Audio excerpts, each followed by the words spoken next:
Sementara itu, keputusan Mahkamah Konstitusi yang menghapus ketentuan ambang batas pencalonan presiden atau presidensial threshold membuka babak baru dalam sistem politik Indonesia. Keputusan ini disambut baik oleh berbagai pihak karena dinilai dapat memperkuat demokrasi dan menciptakan peluang bagi kader potensial partai politik untuk tampil sebagai pemimpin di Indonesia. Penghapusan ambang batas ini merupakan kewenangan MK untuk melakukan judicial review terhadap undang-undang. Akademisi Fakultas Hukum Universitas Mahasaraswati Denpasar, Dr. Iketut Sukawati Lanang Putra Perbawa SHMH menekankan bahwa posisi pencalonan presiden merupakan aturan yang masih bisa diperdebatkan tergantung dari pemerintah dan DPR sebagai pembuat undang-undang. Meskipun Undang-Undang Dasar menyebutkan ambang batas, MK telah memutuskan bahwa aturan tersebut bertentangan dengan konstitusi. Putusan MK ini bersifat final dan mengikat sehingga tidak ada lagi upaya hukum yang berlaku. Dengan demikian tidak ada lagi ambang batas 20% untuk pencalonan presiden ke depan.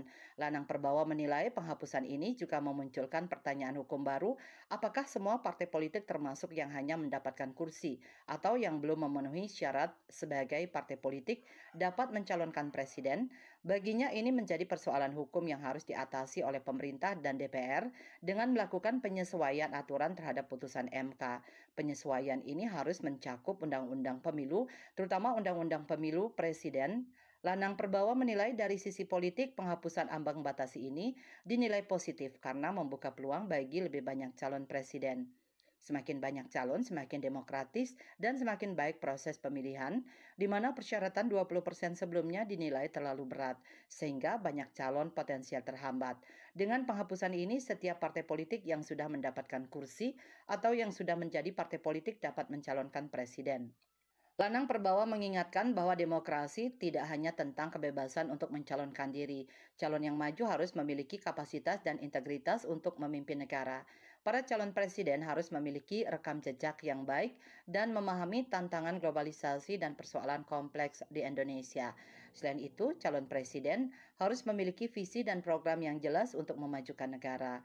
Lanang Perbawa melihat bahwa penghapusan ambang batas ini berpotensi menimbulkan lonjakan jumlah calon presiden dan wakil presiden.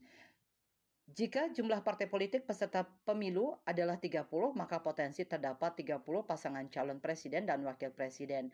Hal ini bisa menimbulkan kekhawatiran terhadap efisiensi pemilu dan stabilitas sistem politik. MK sendiri mengakui potensi ini dan mengingatkan perlunya penyesuaian aturan untuk mengatasi tantangan ini. Penghapusan ambang batas pencalonan presiden merupakan langkah penting dalam memperkuat demokrasi di Indonesia. Hal ini juga menimbulkan tantangan baru baik dari sisi hukum maupun politik. Pemerintah, DPR, dan partai politik harus bekerja sama untuk memastikan bahwa penghapusan ini benar-benar berdampak positif bagi demokrasi Indonesia. Calon presiden yang maju harus memiliki kapasitas dan integritas untuk memimpin negara serta memahami tantangan yang dihadapi Indonesia di masa depan. Bunga Widrayani, Bali TV.